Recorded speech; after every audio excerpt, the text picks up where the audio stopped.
قرآن کہتا ہے کامیاب کون ہے؟ بے شک ایمان والے کامیاب ہو گئے۔ اب آگے ایمان والے کیسے، یہ آگے قرآن بتائے گا، ٹھیک ہے؟ اچھا ایمان کی بات پہلے کر لیتے ہیں۔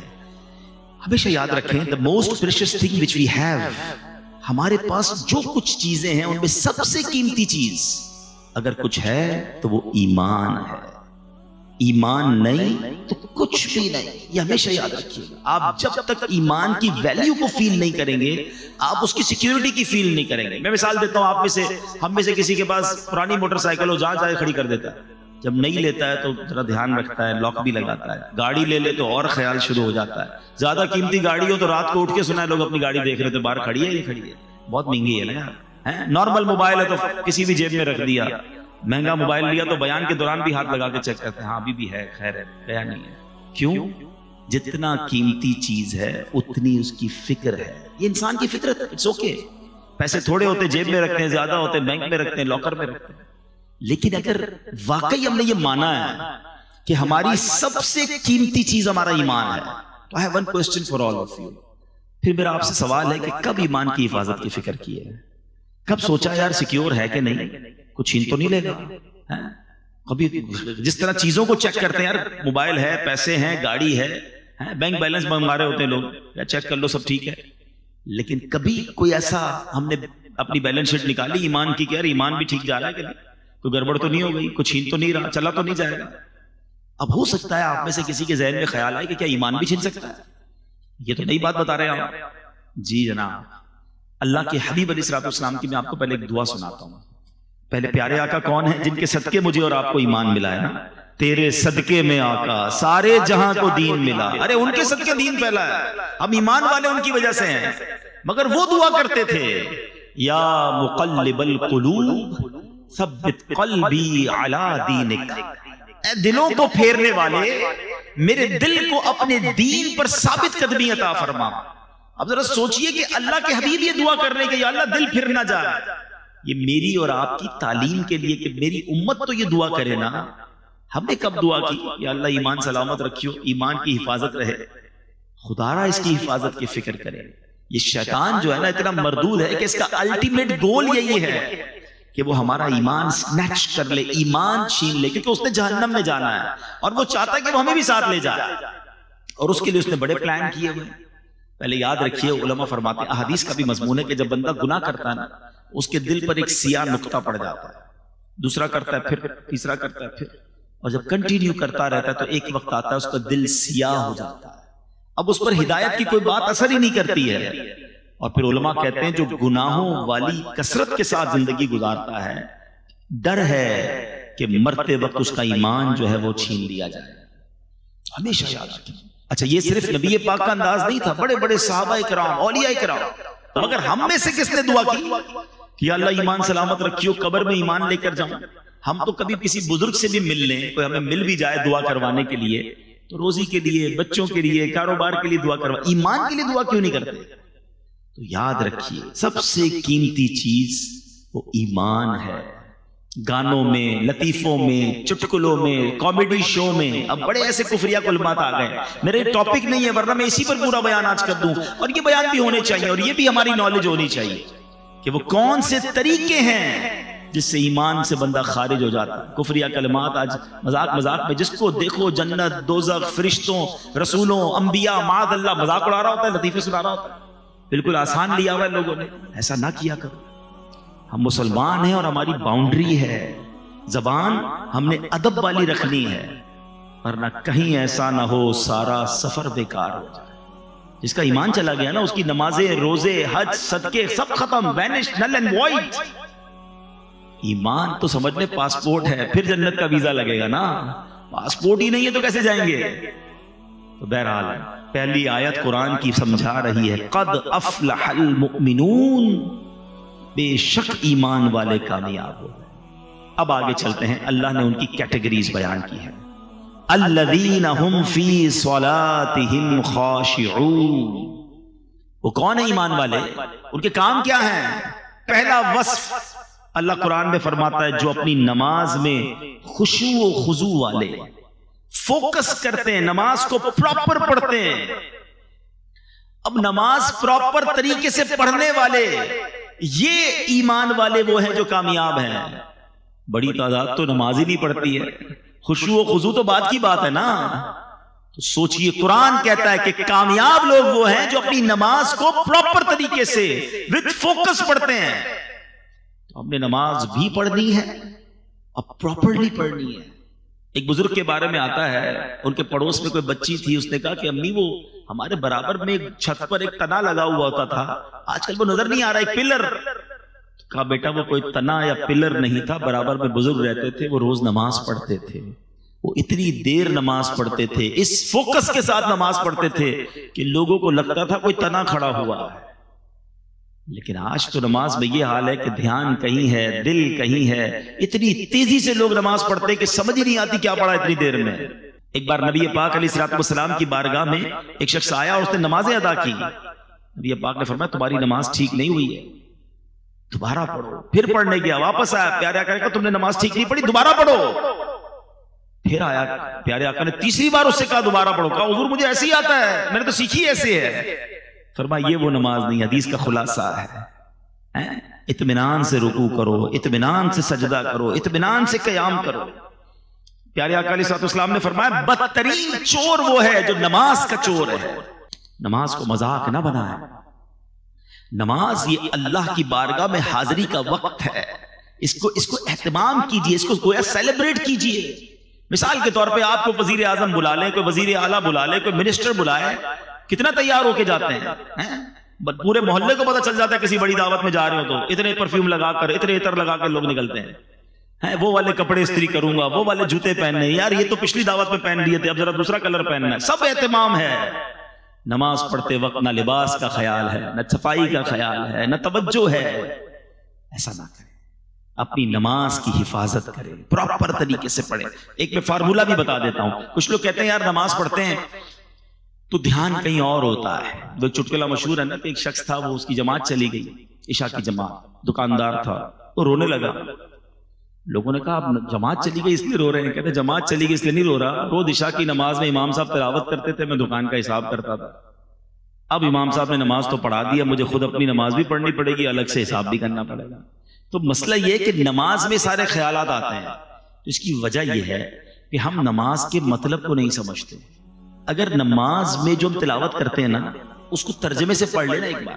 میں اس کا ایک مشورہ دیتا ہوں، جو چاہتے ہیں کہ ان کا نماز میں دھیان نہ بٹے، تو ایک فارمولہ یہ ہے کہ آپ 30واں پارہ، قرآن پاک کا 30واں پارہ اور سورہ فاتحہ، اس کو پراپر ترجمے اور تفسیر سے 2-3 بار پڑھ لیں۔ میں آپ کو مشورہ بھی دے دیتا ہوں، تفسیر قرآن صراط الجنان، یہ موبائل فون پر بھی موجود ہے، انٹرنیٹ پر اس کی اپلیکیشن بھی موجود ہے، ڈاؤن لوڈ کر لیں، منگوا لیں، 2-3 بار پڑھ لیں 30واں پارہ۔ آپ یقین کریں آپ کی زندگی مزیدار ہو جائے گی، کیونکہ نارملی امام صاحب 30ویں پارے سے کوئی نہ کوئی سورت تلاوت کر رہے ہوتے ہیں۔ اب جب وہ سورہ فاتحہ پڑھیں گے نا تو آپ کو پتہ چل جائے گا بات کیا ہو رہی ہے۔ اب جب وہ آخری پارے کی کوئی آیت تلاوت کریں گے، آپ کو اندازہ ہو جائے گا کہ قبر کا ذکر ہے، حشر کا ذکر ہے، نعمتوں کا ذکر ہے، جنتوں کی بات۔ واللہ میں آپ کو دل کی بات بتاؤں کہ جو قرآن کو سمجھتے ہیں نا، اچھا قاری تلاوت جب کر رہا ہوتا ہے نا تو دل نہیں چاہتا امام صاحب رکوع میں جائیں، جی چاہتا ہے اللہ کی اور باتیں سنائیں۔ کلام اللہ کو کیا سمجھتے ہو؟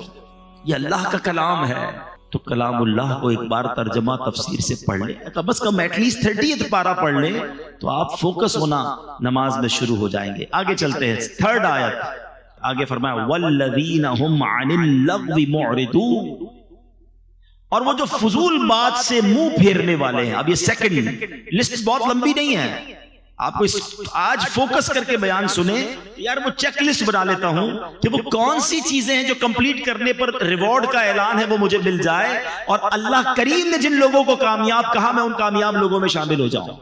ٹھیک ہے، سیکنڈ لسٹ کیا فرمایا؟ وہ لوگ جو فضول بات سے منہ پھیرنے والے ہیں۔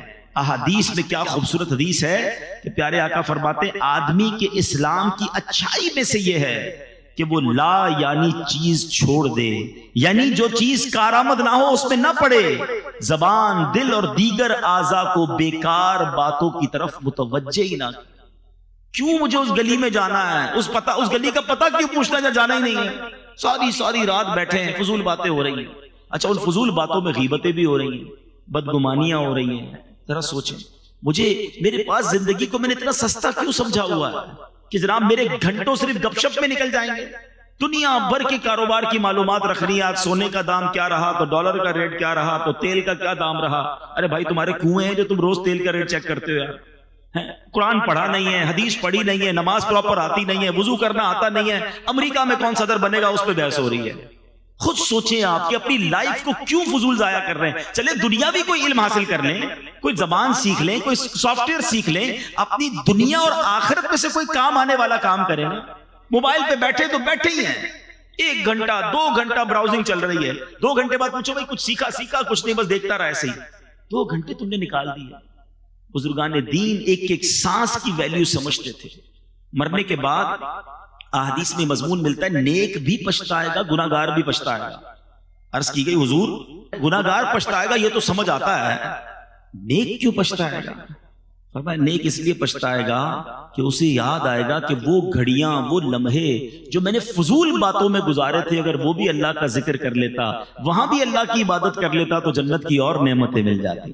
تھوڑی دیر پہلے میں نے بتایا نا کہ ایک سبحان اللہ کہنے سے جنت میں درخت لگ جاتا ہے. آپ 1 گھنٹہ آپ نے فضول گزارا, کتنی نیکیاں کر سکتے تھے. دیکھیں جس کا مائنڈ سیٹ بن جائے نا کہ زندگی کو پراپر گزارنا ہے, اور یوتھ سے تو میں بالخصوص یہ گزارش کروں گا کہ خدارا اس وقت کی ویلیو بنائیے, اپنی نالج کے لیے, اپنے علم کے لیے, اپنی سکلز کے لیے, اور ساتھ ساتھ اپنی آخرت کے لیے. اس وقت کو ضائع نہ کیجئے, یہ یوں نکل جائے گا وقت. اب تو دنیا میں ایک فینومینا, ایک فارمولا بڑا مشہور ہے, یونیورسٹی آن ویل. لوگ ٹریول کے دوران پڑھ رہے ہیں. آپ یورپ جائیں, آپ نے اگر دنیا کے ملکوں کا سفر کیا ہو, ٹرین کے اندر, بس کے اندر, آپ کو کوئی موبائل پہ کھیلتا نظر نہیں آئے گا. نارملی کوئی نہ کوئی کتاب پڑھ رہے ہوں گے, وہ کان لگا کر کوئی سپیچ سن رہے ہوں گے, تاکہ اس آدھے گھنٹے اور گھنٹے کی کلاس کو لے کر آگے جا کے کوئی ڈپلوما حاصل کر لیں, کوئی جناب اس وقت کا بھی استعمال کر لیں. اگر اسی طرح دنیا اور آخرت کے نفع کا ذہن بن جائے. میں ایک ایگزامپل دیتا ہوں, تلے تہدی سے نعمت کے لیے عرض کرتا ہوں الحمدللہ میری کچھ نہ کچھ یہ عادت بھی ہے, تاکہ آپ کو ایک مزید انکریجمنٹ ملے. کہ مثال کے طور پہ آپ کہیں گئے اور کسی نے کہا کہ جناب آپ ذرا 10 منٹ بیٹھے, میں آ رہا ہوں. ٹھیک ہے جائیے. اب ہم اس 10 منٹ میں کیا کرتے ہیں, موبائل نکالا اور موبائل پہ بس کچھ نہ کچھ دیکھنا شروع کر. 10 یا 15 منٹ بعد بھی آئے گا, میں کوئی ٹینشن نہیں ہے. لیکن اگر ذہن بنا ہوا ہونا کہ یار میرے موبائل میں اگر قرآن پاک ہوگا تو 7 سے 8 منٹ میں سورہ یاسین کی تلاوت ہو جاتی ہے. یہ بندہ 10 منٹ بعد آئے گا, میرے نامہ اعمال میں 10 قرآن پاک پڑھنے کا ثواب لکھ دیا جائے گا. کیونکہ حدیث پاک میں آتا ہے جو ایک بار سورہ یاسین کی تلاوت کرے اسے 10 قرآن پاک کا ثواب ملتا ہے. کیوں 10 منٹ ضائع کروں بھائی؟ تو اپنی زندگی کے لمحات کو یوز کیجئے. اللہ کرے ذہن بن جائے کہ 2 رکعت نفل پڑھ لوں تو مجھے اور اللہ کے قریب ہو جاؤں گا, کچھ مزید درود پاک پڑھ لوں, کچھ کلمہ طیبہ کا ورد کر لوں. تو یہ قرآن پاک کی آیت یاد رکھیں کہ وہ لوگ جو فضول باتوں کی طرف توجہ نہیں کرتے, فضول کاموں سے التفات نہیں کرتے. اور آپ دنیا کے کامیاب ترین لوگوں کی اگر لسٹیں اٹھا لیں, چاہے وہ سائنس میں کامیاب ہوئے ہوں, کاروبار میں کامیاب ہوئے ہوں, ارے اسپورٹس میں کامیاب ہوئے ہوں, یا علم دین اور فتوے کی دنیا میں کامیاب ہوئے ہوں, اگر وہ کامیاب ہوئے نا تو آپ ہسٹری اٹھا کے دیکھیں انہوں نے وقت کو ضائع نہیں کیا ہوگا. وہ انہوں نے اپنے, ہم سوتے رہے وہ کام کرتے رہے, وہ اس وقت بھی پریکٹس کرتے رہے اور کسی نہ کسی فیلڈ میں کامیاب ہو گئے. ورلڈ ریکارڈ ہولڈر بن جاتے لوگ, دنیا میں ایجاد کرتے ہیں کسی چیز کو. اسی طرح بڑے بڑے مفتیان کرام, مفسرین کرام, دین کا بڑا کام کرنے والے, وہ اپنی نیند سے سیکریفائس کرتے ہیں, اپنی صحت سے سیکریفائس کرتے ہیں, اپنے وقت کو ماڈیفائی کرتے ہیں, اور اسی لائف کے اندر وہ 400 سال نہیں جیے, ان کے پاس 48 گھنٹے نہیں ہیں, ہماری طرح 24 گھنٹے ان کے پاس بھی ہیں. کوئی 60-70 سالہ زندگی نارمل لائف انہوں نے گزاری, مگر وہ کام کر دیا کہ سینکڑوں سال تک ان کا نام باقی رہتا ہے. وہ شاعر کہتے ہیں نا, مسافر شب کو اٹھتے ہیں جو جانا دور ہوتا ہے. جس کو بڑا کام کرنا ہے نا وہ فضول کام نہیں کرتا, جس کو کرنا ہی کچھ نہیں ہے. کچھ لوگ ہیں ایسے, کیا کر رہے, کچھ نہیں کر رہا ہوں, ٹھیک ہے پھر یہی کرتے رہو. اگر کچھ کرنا ہے تو پھر اپنے ٹائم کو مینج کیجئے. قرآن کہہ رہا ہے کہ کامیاب وہ ہیں جو فضول باتوں کی طرف توجہ نہیں کرتے. اب آگے چلتے ہیں. تھرڈ, 2 کیٹیگریز ہو گئی. تھرڈ قرآن کیا کہتا ہے, والذین هم للزکاۃ فاعلون. قرآن کہتا ہے وہ جو زکات دینے کا کام کرنے والے ہیں, سبحان اللہ, اپنے مالوں کی پراپر زکات نکالیں, کیونکہ زکات دینے والے بھی کامیاب لوگ ہیں. اللہ نے مال دیا ہے نا تو اب زکات میں پسو پیش نہ کریں، زکات کو بوجھ نہ سمجھیں، یہ مال کا میل ہے، اور جو اللہ کی راہ میں خرچ کرتا ہے اس کا مال ملٹیپلائی ہو رہا ہوتا ہے۔ حدیث پاک ہے، ویسے تو نبی پاک جو فرمائے حق ہے، مگر اس معاملے میں تو پیارے آقا نے قسم اٹھا کر فرمایا کہ میں اللہ کی قسم کھا کر کہتا ہوں، اللہ کی راہ میں مال خرچ کرنے سے مال کم نہیں ہوتا۔ تو یہ طے ہو گیا، یہ کمپلسری ہے کہ جو خرچ کرنے والا ہے وہ خود ہی دنیا میں دیکھ رہا ہوتا ہے کہ اس کا ملٹیپلائی ہو رہا ہوتا ہے۔ مگر کچھ بدنصیب ایسے بھی ہوتے ہیں کہ جن کو زکوٰۃ بھاری پڑتی ہے، او ہو رمضان آ گئی، 10 لاکھ روپے دینے پڑیں گے۔ اس اللہ کے بندے کو کون سمجھائے کہ اللہ کے بندے تجھے رب نے 4 کروڑ دیے تو 10 لاکھ زکوٰۃ بنی ہے نا؟ تجھے تو سجدہ شکر کرنا چاہیے تھا کہ میرے مولا تو نے یہ دن دکھائے کہ میں زکوٰۃ دینے والا ہوں، تو نے مجھے زکوٰۃ لینے والا نہیں بنایا۔ میں آپ سب سے پوچھتا ہوں، کیا آپ نے غریبوں میں پڑھے لکھے نہیں دیکھے، سمجھدار نہیں دیکھے، نمازی نہیں دیکھے؟ ارے ہم سے بہت زیادہ اچھے ہیں، مگر ان کے پاس پیسے نہیں ہیں، وہ مانگ رہے ہوتے ہیں، بیچارے قرضے میں ہوتے ہیں۔ ان کو دیکھ کر تو آنکھوں میں آنسو آنے چاہیے کہ یا اللہ میں نے ایسا کیا کیا کہ تو نے مجھے دینے والا بنایا، مانگنے والا نہیں بنایا۔ اور جب زکوٰۃ کی باری آئے تو خوش دلی کے ساتھ، اوپن ہارٹڈلی انجوائے کرتے ہوئے کہ یا اللہ تو نے ایسا کرم کیا مجھ پر کہ میں تیری راہ میں خرچ کرنے والا بنا۔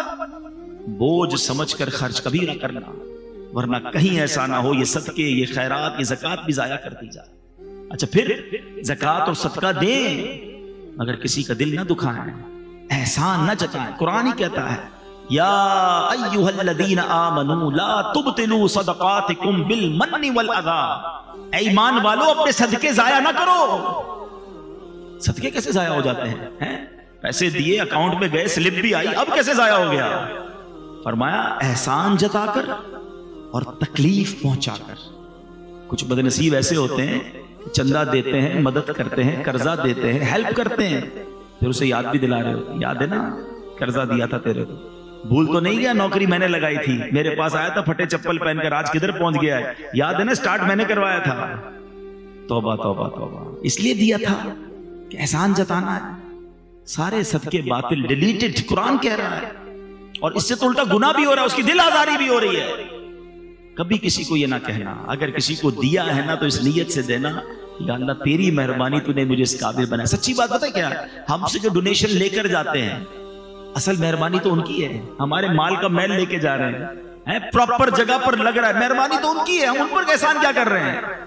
تو کبھی بھی اپنی زکوٰۃ کو، اپنے ڈونیشن کو اپنے اوپر بوجھ نہ سمجھے، اس کو انجوائے کریں، شکر ادا کریں اور اسے ادا کریں، کیونکہ قرآن جن کامیاب لوگوں کی فہرست بیان کر رہا ہے اس میں ایک کیٹیگری وہ ہے جو زکوٰۃ ادا کرنے والے ہیں۔ پوری دیجئے۔ اچھا یہ بھی بڑا مسئلہ ہے، زکوٰۃ دیتے ہیں لم سم نکال دی، نہیں جناب حساب کرے نا پراپر۔ اچھا خود حساب کیسے کر لیتے بھائی؟ اپنے ٹیکس ریٹرن خود فائل کرتے ہیں، کیوں وکیل ہائر کیا ہے؟ خود ہی فائل کر لیا کرے نا ہر سال۔ نہیں یار وہ ذرا ایکسپرٹ ہے نا، صحیح بتاتا ہے، کوئی غلطی نہ ہو جائے، غلط ہو گئی تو پھر FBR کا نوٹس آ جائے گا۔ ٹیکس ریٹرن کے لیے وکیل چاہیے، زکوٰۃ خود ہی فائل کر دینی ہے، خود ہی حساب کر لینا۔ ایک بار کسی عالم دین سے مشورہ کر لینا کہ حضرت سونا اتنا ہے، پیسے اتنے ہیں، پراپرٹی اتنی ہے، کاروبار میں پیسے اتنے لگے ہوئے، مجھے بتا دیں میرے مال کا میل نکل جائے، کوئی رہ نہ جائے، اور تھوڑی زیادہ نکال دیا کرو۔ لیکن کوئی نہ کوئی اصل بات وہی ہے، دل اتنا گرفتار ہوتا ہے بعض اوقات مال کی محبت میں کہ بندہ راستہ ڈھونڈ رہا ہوتا ہے کدھر سے زکوٰۃ کم ہو جائے۔ ارے تم راستہ ڈھونڈ لو گے، اللہ تو دیکھ رہا ہے نا۔ یار یہ پراپرٹی کرائے پہ دے دو تاکہ یہ کرائے پہ چلی گئی نا تو اس کی زکوٰۃ نہیں جائے گی، یہ فلاں کو دے دو، یہ بیوی کو دے دو، یہ اس کو دے دو، زکوٰۃ سے نکل جائے گی۔ تم نکال لو گے، نہیں دو، اللہ تو دیکھ رہا ہے کہ یہ بندہ کوشش کیا کر رہا ہے کہ کہیں سے زکوٰۃ کم ہو جائے۔ مزہ یہ ہے کہ بندہ بولے یار زکوٰۃ بھی دوں، صدقہ بھی دوں، کوئی اور کام نیکی کا اور لے جاؤ مجھ سے۔ اچھا یہ ڈونیشن دیتے وقت یہ واقعی بڑا اہم پوائنٹ ہے۔ انسان ہے، ہم سارے انسان ہیں، مال کی محبت ہمارے اندر بلٹن ہے، اسی لیے اس کے اجر، اس کے ثواب بڑے قرار دیے گئے۔ آپ اگر چاہتے ہیں نا کہ آپ کا مال انشورڈ ہو جائے، لوگ پوچھتے رہتے ہیں یار انشورنس کروانی چاہیے نہیں کروانی چاہیے، آؤ میں آپ کو ایک بڑی پیاری مدنی انشورنس بتاتا ہوں۔ اللہ کے حبیب علیہ السلام فرماتے ہیں کہ رب فرماتا، حدیث قدسی ہے جس کا مضمون ہے اے ابن آدم اپنا مال میرے پاس جمع کروا دے۔ کمیٹی BC ڈالتے ہیں نا، آؤ میں آپ کو بتاتا ہوں کیسی BC ہے۔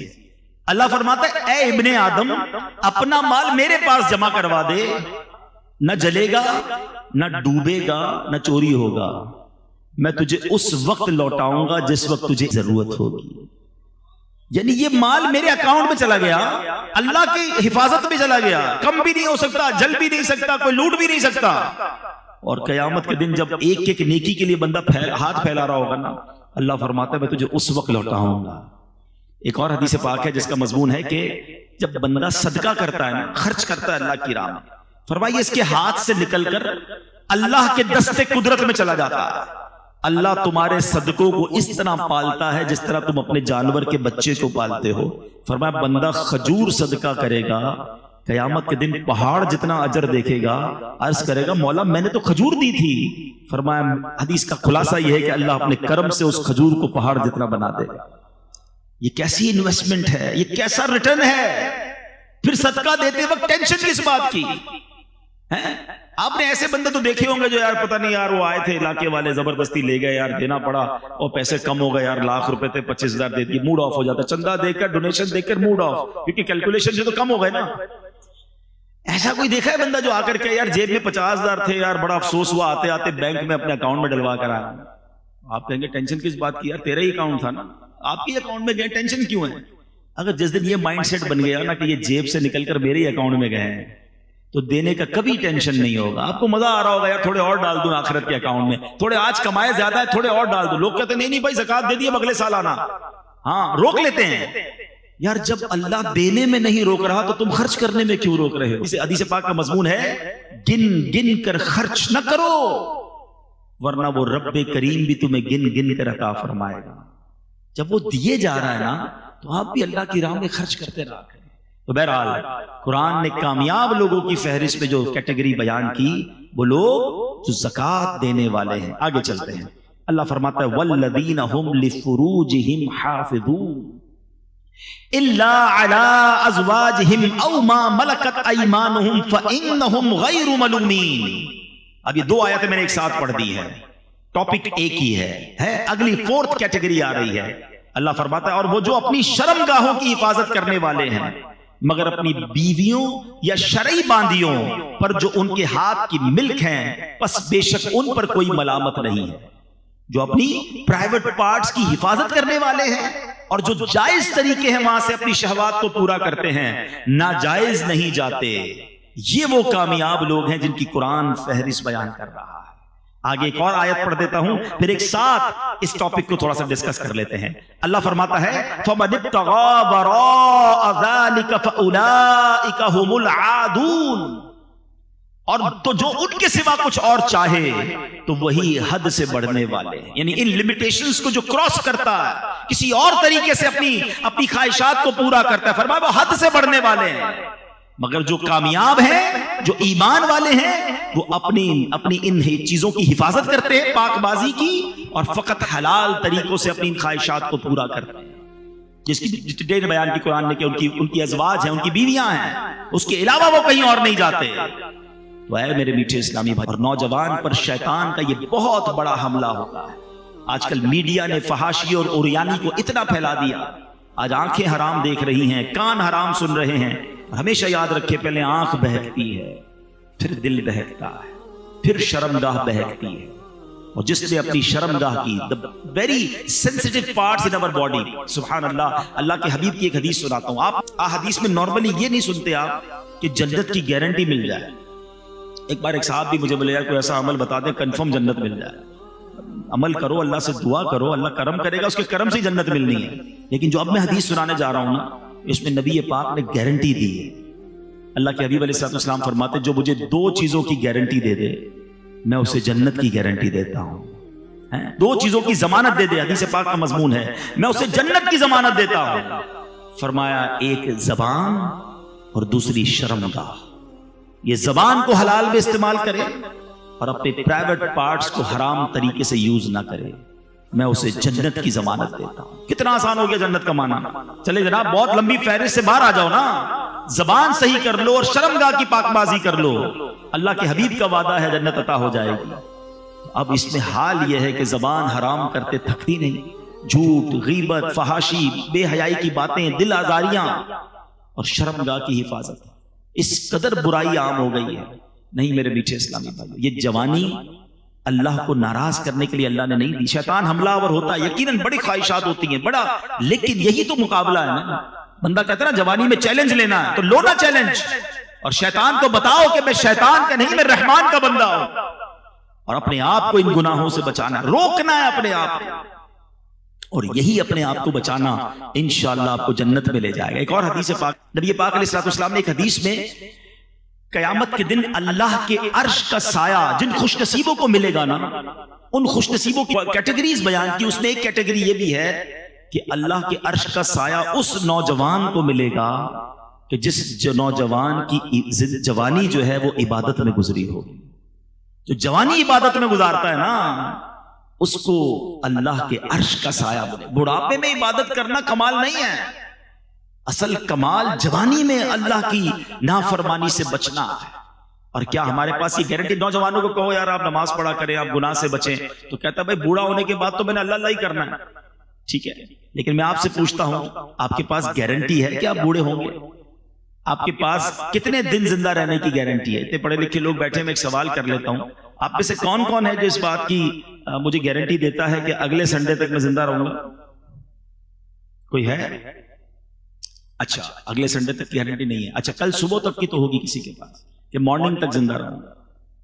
اچھا, ایک بھی ہاتھ نہیں اٹھا ہے. اچھا, کسی کے پاس یہ گارنٹی ہے اس ہال سے زندہ باہر جاؤں گا؟ یہ بھی نہیں ہے. آپ کو یہ معلوم ہے کہ آگاہ اپنی موت سے کوئی بشر نہیں, سامان 100 برس کا ہے, پل کی خبر نہیں. جب پل کی خبر نہیں ہے تو مجھے بتاؤ نا پھر کل کی پلاننگ کیوں کر رہے ہو؟ 50 سال کے بعد بس اللہ ہی کرنا ہے, بس تھوڑا انجوائے کر لو لائف کو, شادی وادی ہو جائے, اس کے بعد بس میں نے بالکل نمازی بن جانا ہے, گناہ چھوڑ دینے ہیں. آپ کے پاس جب صبح کی گارنٹی نہیں ہے تو یہ پلان کیوں لیٹ کر رہے ہو؟ امیر معاویہ رضی اللہ تعالیٰ عنہ, میں آپ کو ان کا قول سناتا ہوں. ایک بار آخری وقت تھا, آپ کا بڑھاپے کی زندگی تھی اور بالکل لاسٹ اسٹیج تھا, وصال کا وقت قریب آیا, تو آپ نے کہا مجھے اٹھا کر بٹھاؤ. تو لوگوں نے یوں سمجھیے کہ سہارا دے کر بٹھایا, تو آپ بیٹھ کر کہتے ہیں کہ اللہ کے ذکر کرنے لگے اور تسبیح کرنے لگے, پھر رونے لگے, اور اپنے آپ سے پوچھتے ہیں کہ اے معاویہ, اب بڑھاپے اور کمزوری کے وقت میں اللہ کا ذکر یاد آیا ہے؟ اس وقت کیا تھا جب جوانی کی شاخ تر و تازہ تھی. حالانکہ وہ جوانی میں بھی عبادت کرنے والے تھے, مگر پھر بھی اپنے آپ سے کہتے تھے بڑھاپے میں رب یاد آیا.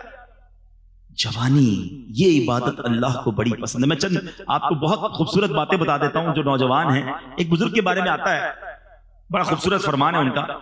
ابن رجب حنبلی فرماتے ہیں کہ جس نے اللہ کو اس وقت یاد رکھا جب وہ جوان اور توانا تھا, اللہ عز و جل اس کا اس وقت خیال رکھے گا جب وہ بوڑھا اور کمزور ہو جائے گا. ہاں, اپنا کہتے ہیں یار زندگی ایسی گزارو بڑھاپا اچھا ہو جائے. میں آپ کو فارمولہ دے رہا ہوں, جوانی ایسی گزارو کہ اللہ ناراض نہ ہو, اللہ تمہیں بڑھاپے میں بھی تمہیں سنبھالے گا, تم پر کرم فرمائے گا. ایک بزرگ کے بارے میں آتا ہوں کہ 100 سال عمر تھی, دانت سلامت, آنکھیں سلامت, کان سلامت, نظر سلامت. لوگوں نے کہا حضور 100 ایئرز آپ کی ایج ہے, آپ اتنے صحت مند کیسے ہیں؟ فرمایا جب میں جوان تھا نا, میں نے اعضاء سے گناہ نہیں کیے, میں نے اپنی آنکھوں سے, ہاتھوں سے, اپنے پیروں سے, اپنے جسم سے گناہ نہیں کیا, اللہ کو ناراض نہیں کیا. جب بڑھاپا آیا اللہ نے میرے سارے اعضاء سلامت رکھے. Now it's up to you, آپ کیسے یوز کرنا چاہتے ہیں ان آرگنز کو, یہ اللہ نہیں دیے نا. یہ تو طے ہے نا کہ یہ ہاتھ, پیر, زبان, شرمگاہ, آنکھیں, کان, everything whatever I have سب اللہ نے دیا. جس نے دیا ہے وہ حساب بھی تو لے گا نا. آپ کی مرضی ہے کیسے استعمال کر رہے ہیں. پلیز, اب میں آپ کو بڑی کمال کی حدیث سنانے جا رہا ہوں. میں جب بھی اس حدیث کو پڑھتا ہوں آئے ہائے ہائے, میں اپنے لیے بھی دعا کرتا ہوں, اللہ کرے مجھے بھی ایسا بنا دے, اللہ کرے یہ سعادت ہمیں مل جائے. 2-3 حدیثیں ہیں. پیارے آقا علیہ الصلوۃ والسلام کا فرمان ہے کہ اللہ تبارک و تعالی اپنی مخلوق میں اس خوبرو نوجوان, وہ خوبصورت جوان کو اللہ تعالیٰ کتنا پسند فرماتا ہے, ذرا سنیے گا. ماشاءاللہ بہت خوبصورت چہرے والے لوگ بیٹھے ہیں. اللہ کریم اپنی مخلوق میں اس خوبرو نوجوان کو سب سے زیادہ پسند فرماتا ہے جس نے اپنی جوانی اور حسن و جمال کو اللہ عز و جل کی عبادت میں صرف کر دیا. اللہ عز و جل فرشتوں کے سامنے اس نوجوان پر فخر فرماتے ہوئے کہتا ہے یہ میرا حقیقی بندہ. آئے ہائے, اللہ کرے کہ اللہ ہمیں ایسا, خود اللہ کی رحمت سے ہی بنیں گے, اللہ بنا بھی دے اور پھر اللہ فرمائے فرشتوں سے کہ یہ میرا حقیقی بندہ. ایک اور حدیث سنیے گا, اللہ فرماتا ہے, حدیث قدسی ہے, میری تقدیر پر ایمان لانے والا, میرے لکھے پر راضی رہنے والا, میرے دیے ہوئے رزق پر قناعت کرنے والا اور میری رضا کی خاطر اپنی شہوات نفسانی کو ترک کرنے والا نوجوان میری بارگاہ میں میرے باز فرشتوں کی مانند ہے. یہ ہے جوانی کا استعمال, کہ اپنے آپ کو روکنا. آج بندہ کبھی رکتا بھی ہے نا تو اکیلے میں نہیں رک رہا ہوتا. دروازہ بند ہوا, اب جو دیکھنا ہے دیکھ لو, جو کرنا ہے کر لو. کہتے ہیں کسی اور کنٹری میں چلتے ہیں, کسی اور علاقے میں چلتے ہیں, ادھر کوئی جاننے والا نہیں ہوگا. جدھر بھی جاؤ گے اللہ تو دیکھ رہا ہے نا.